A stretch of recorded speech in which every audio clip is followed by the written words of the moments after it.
One day, Percy arrived at the quarry to collect some stone for his freight cars. Snow and frost lay everywhere. There was not a sound to be heard. Percy ventured further. He found Mavis, the new diesel engine, resting in the shelter of some rocks.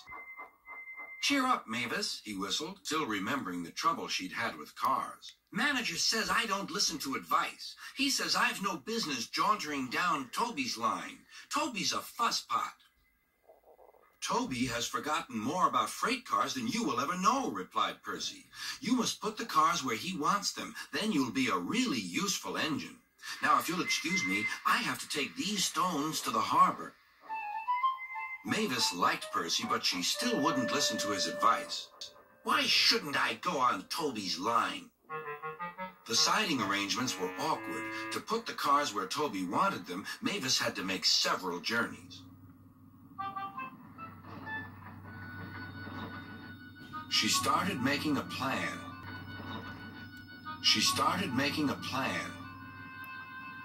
"If we used the teeniest bit of Toby's line," she said to her driver, "we would save all this bother." Her driver, suspecting nothing, allowed them to go as far as the first level crossing.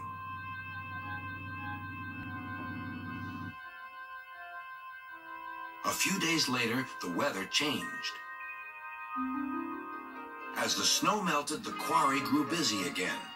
Some trains were so long that before leaving the cars for Toby, Mavis had to go beyond the level crossing with them. Now for her plan. She would go further down the line without it seeming her fault. "Can you keep a secret?" she asked the freight cars. Yes, they chattered. "Yes," they chattered. "Will you bump me at the level crossing and tell no one I asked you?" The cars promised. But while Mavis was away, Toby arrived. He decided to shunt the cars himself. The cars decided to bump him anyway. They reached the level crossing and Toby's brakes came on. This was the signal for the freight cars. On, they yelled. Toby was away, with the cars screaming and yelling behind him. The rails were now like a tightrope across the thundering water. "Stop! Stop!" cried Toby. His driver fought for control. They came nearer and nearer to the bridge. It was all or nothing now. The driver braked hard.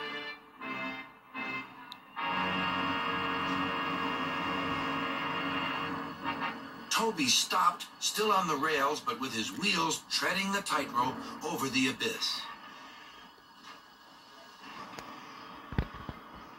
Mavis was horrified and quickly came to the rescue.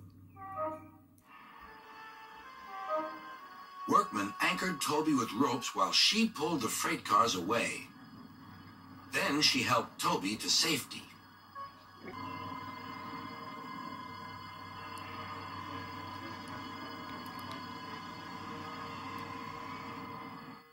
"I'm sorry about the cars," said Mavis. "How you managed to stop them in time?" "Oh, well," said Toby, "my driver told me about circus people who walk tightropes, but I just didn't fancy doing it myself." Later, Sir Topham Hatt arrived. "A very smart piece of work," he said.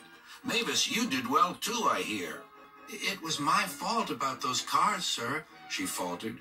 "But if I could..." "Could what?" "Come down the line sometimes, sir. Toby says he'll show me what to do." "Certainly," replied Sir Topham Hatt, "if your manager agrees." And so it was arranged. Now Mavis is as happy as can be, and Sir Topham Hatt thinks she's really useful indeed.